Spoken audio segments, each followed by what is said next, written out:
Uttar Pradesh social media पटल प्रहलाद की खुली पोल की, पीएम मोदी के राष्ट्र के नाम संबोधन की। देखेंगे कैसे अखिलेश के बयानों से चौतरफा घिरी बीजेपी, कर्नाटक सरकार के फैसले से बढ़ती चुनाव आयोग की मुश्किलों को, जानेंगे धनखड़ को लेकर हुआ क्या खुलासा, और बुलेटिन के आखिर में देखेंगे देश की राजनीति में आने वाले बड़े बदलाव को। लेकिन दिन भर की तमाम बड़ी खबरों से पहले एक नजर आज की सुर्खियों पर। महाराष्ट्र के डिप्टी सीएम एकनाथ शिंदे का एक्स अकाउंट हैक, पोस्ट की गई पाकिस्तान और तुर्की के झंडे की तस्वीरें, साइबर अपराध पुलिस की मदद से अकाउंट हुआ रिकवर। खराब मौसम के चलते रोड से अहमदाबाद पहुंचे पीएम मोदी, आम आदमी पार्टी ने कसा तंज, कहा टूटे हुए रोड, खराब सफर, गाड़ियों की मरम्मत का खर्च और शरीर की तकलीफ जनता सालों से भुगत रही। एसआईआर से जुड़े सभी काम 30 सितंबर तक निपटाएं, चुनाव आयोग ने राज्यों को दिए निर्देश। आयोग का मकसद मतदाता सूची से विदेशी घुसपैठियों को हटाना और पारदर्शिता बढ़ाना। अमेरिका के H-1B वीजा नियम में हुए बदलाव का एयरलाइंस कंपनियों ने उठाया फायदा, 45,000 रुपए वाला टिकट किया 2 से 3 लाख रुपए का, आपदा में तलाशा अफसर। ये तो थी सुर्खियां, अब बात आज की सबसे बड़ी खबर की। विपक्ष की यात्राओं को मिल रहे जन समर्थन से एनडीए को इस बार के बिहार चुनाव में अपनी हार पहले ही नजर आने लगी है, और इसलिए अब वो विपक्ष को लेकर भ्रम फैलाने की किस तरह नाकाम कोशिश कर रही है, उसकी तस्वीर एक बार फिर सामने आई है। राहुल की यात्रा के बाद अब तेजस्वी की बिहार अधिकार यात्रा में पीएम मोदी को गाली देने का वीडियो सोशल मीडिया पर वायरल किया जा रहा है, लेकिन अब आरजेडी ने इसका भंडाफोड़ कर दिया है। देखिए रिपोर्ट। वोटर अधिकार यात्रा के बाद अब बिहार अधिकार यात्रा को लेकर एनडीए किस तरह तिलमिलाया हुआ है, इसकी तस्वीर एक बार फिर सामने आई। राहुल गांधी की वोटर अधिकार यात्रा को मिल रहे समर्थन के बीच एनडीए ने पीएम की मां को अपशब्द देने वाला मुद्दा चलाने की कोशिश की, जिसमें उसे कामयाबी नहीं मिली। वहीं अब 20 सितंबर को पूरी हुई तेजस्वी की बिहार अधिकार यात्रा को लेकर एनडीए का इल्जाम है कि मंच से पीएम को अपशब्द कहे गए। इसका एक वीडियो भी सोशल मीडिया पर वायरल हुआ, जिसे शेयर करते हुए बीजेपी के गिरिराज सिंह, केंद्रीय राज्य मंत्री नित्यानंद राय सहित तमाम नेताओं ने आरजेडी को घेरने का काम शुरू कर दिया। लेकिन इस वीडियो की सच्चाई जल्द ही सामने आ गई। पहले वो वीडियो देखिए, ये बीजेपी के नेताओं की तरफ से शेयर किया गया था।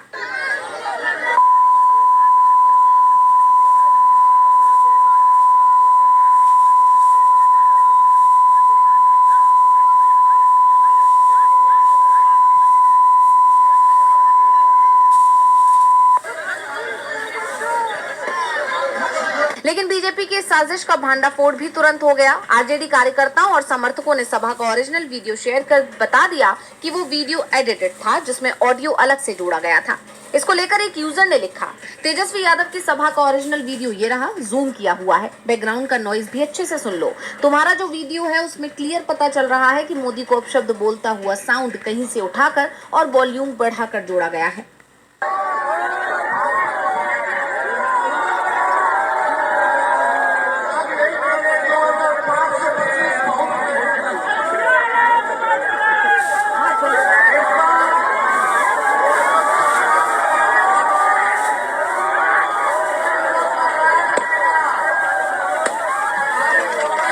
वहीं आरजेडी सांसद मनोज झा ने लिखा, बिहार चुनाव प्रचार में भारतीय जनता पार्टी द्वारा संपादित और भ्रामक वीडियो का एक बार पुनः सहारा लेना हताशा का स्पष्ट संकेत है।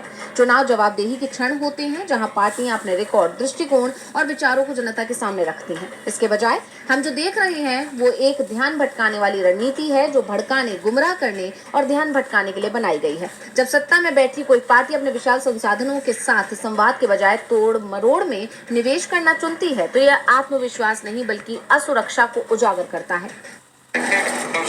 बीजेपी की टेंशन बढ़ी हुई है और उसे बिहार चुनाव में अपनी जमीन खिसकती हुई दिखाई दे रही है। इसलिए अब वो इस तरह की भ्रामक वीडियो फैलाकर विपक्ष की छवि खराब करना चाहती है।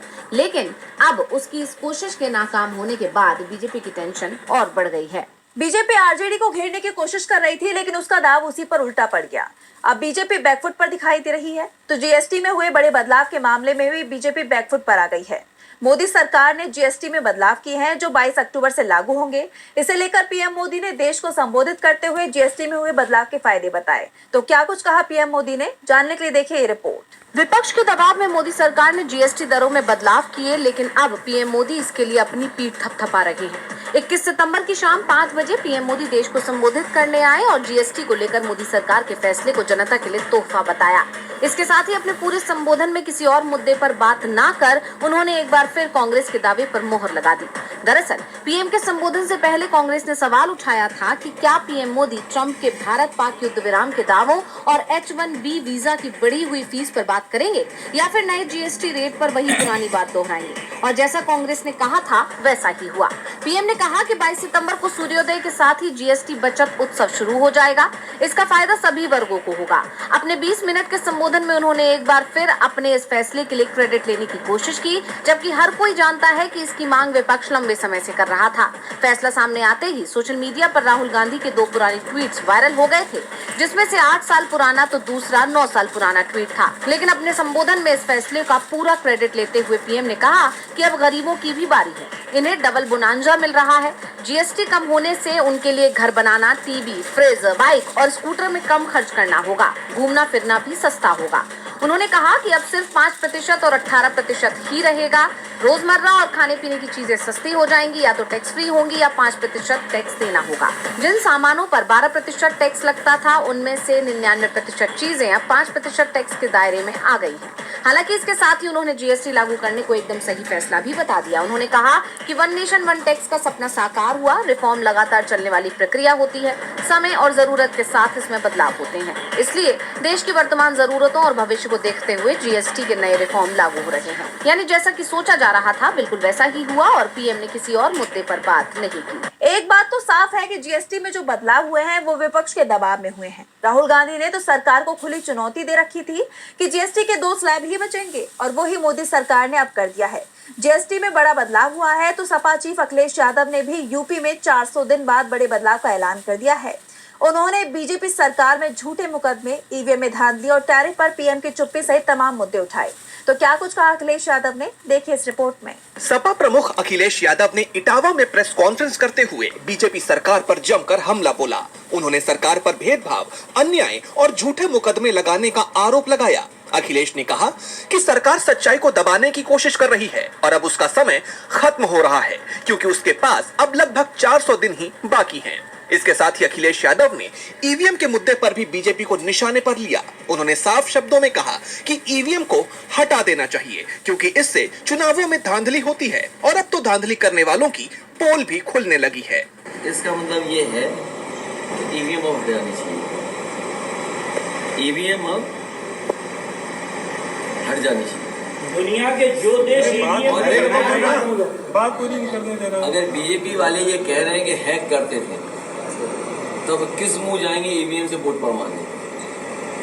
ये जो वोट चोरी, वोट डकैती, चुनाव में जो धांधली करते थे, अब तो पोल खुलने लगी होंगी ना। अच्छा, उनके ही लोग पोल खोल रहे हैं, तो सच्चाई तो वो जानते ही है इस बात की। इसके साथ ही अखिलेश ने भारत अमेरिका के संबंधों पर भी चिंता जताई। उन्होंने कहा कि अमेरिका जैसे देश से हमारे संबंध और अच्छे होने चाहिए थे, लेकिन बिगड़ते जा रहे हैं। टैरिफ लगा दिया गया।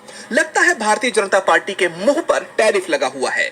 अखिलेश के इन बयानों से बीजेपी सरकार की टेंशन बढ़ गई है। अखिलेश के बीजेपी सरकार पर लगातार हमलों को कहीं न कहीं पंचायत चुनाव से जोड़कर भी देखा जा रहा है।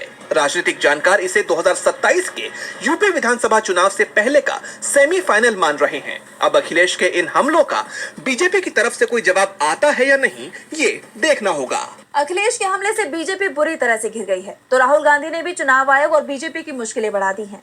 18 सितंबर को उन्होंने एक प्रेस कॉन्फ्रेंस कर एक बार फिर चुनाव आयोग की पोल खोलकर रख दी। उन्होंने वोट चोरी के नए खुलासे किए, जिसमें कर्नाटक की एक सीट भी शामिल है।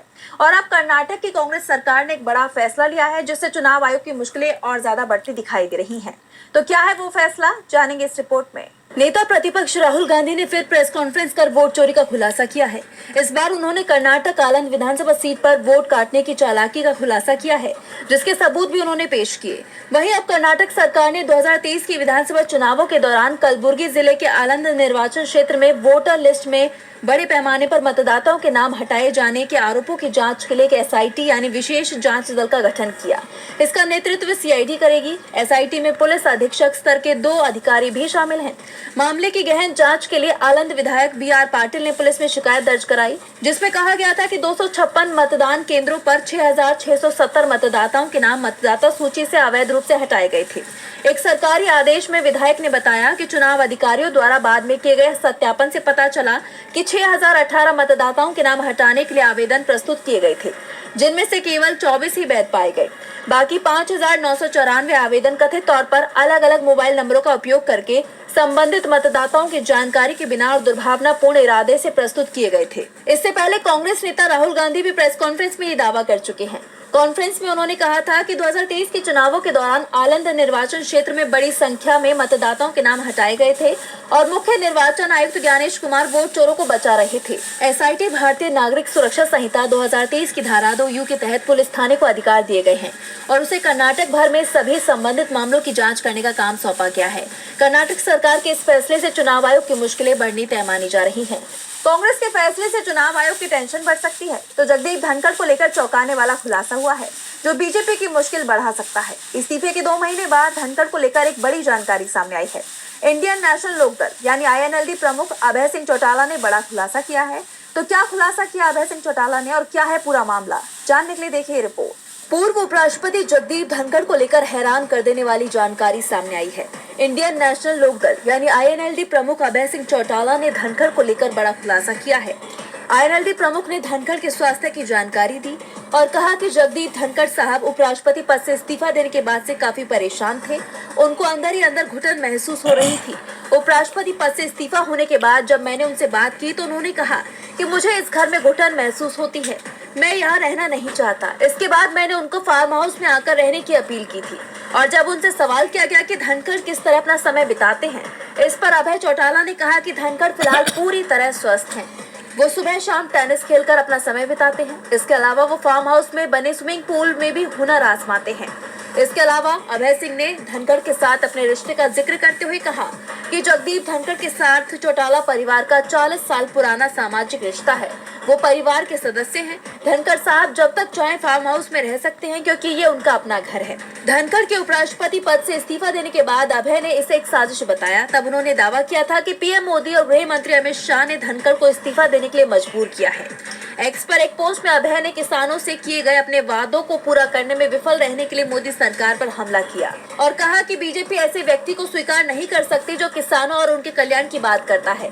धनखड़ ने स्वेच्छा से इस्तीफा नहीं दिया है, बल्कि मोदी शाह नेतृत्व में उन्हें इस्तीफा देने के लिए मजबूर किया है। चौटाला के बयान से साफ होता है कि जगदीप धनखड़ सरकार के दबाव में है। धनखड़ के इस्तीफे को लेकर अभय चौटाला के बयान ने बीजेपी पर सवाल खड़े कर दिए हैं। तो सवाल संवैधानिक संस्थाओं पर भी बने हुए हैं। विपक्षी आरोप लगाता आ रहा है कि मोदी सरकार संवैधानिक संस्थाओं को कमजोर कर रही है और अब इसी मुद्दे पर सीजीआई बीआर गवई का बड़ा बयान सामने आया है। सीजीआई ने न्याय प्रणाली से जुड़े मुद्दों को उठाया है। तो क्या कुछ कहा सीजीआई ने, देखिए इस रिपोर्ट में। विपक्ष संवैधानिक संस्थाओं पर मोदी सरकार के पक्ष में काम करने का आरोप लगाता आ रहा है और अब ये बात सच साबित होती दिखाई दे रही है। सीजीआई बीआर गवई के एक बयान ने विपक्ष की बात पर मोहर लगा दी है। सीजीआई ने न्याय प्रणाली से जुड़े मुद्दों को उठाते हुए कहा, न्यायाधिकरणों के कुछ गैर न्यायिक सदस्य सरकार के खिलाफ कोई भी आदेश पारित करने से कतराते हैं। इनमें आमतौर पर पूर्व नौकरशाह होते हैं। प्रशासनिक ट्रिब्यूनल न्यायालयों से अलग होते हैं क्योंकि वो कार्यपालिका और न्यायपालिका के बीच एक खास जगह रखते हैं और उनके कई सदस्य प्रशासनिक सेवाओं से आते हैं जबकि अन्य न्यायपालिका से आते हैं।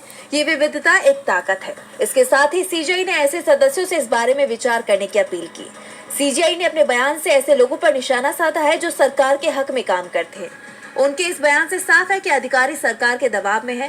वो सरकार के खिलाफ फैसला सुनाने से डरते हैं, जिस पर सीजीआई ने साफ कह दिया है कि पैसे से मोहब्बत नहीं करनी चाहिए, काम से करनी चाहिए।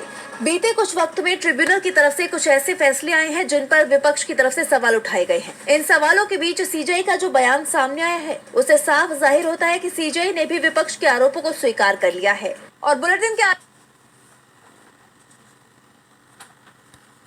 दरअसल संसद के एक स्थायी समिति ने कानून मंत्रालय को एक रिपोर्ट सौंपी है जिसमें संसद और विधानसभा चुनाव लड़ने की उम्र को घटाने की सिफारिश की गई है।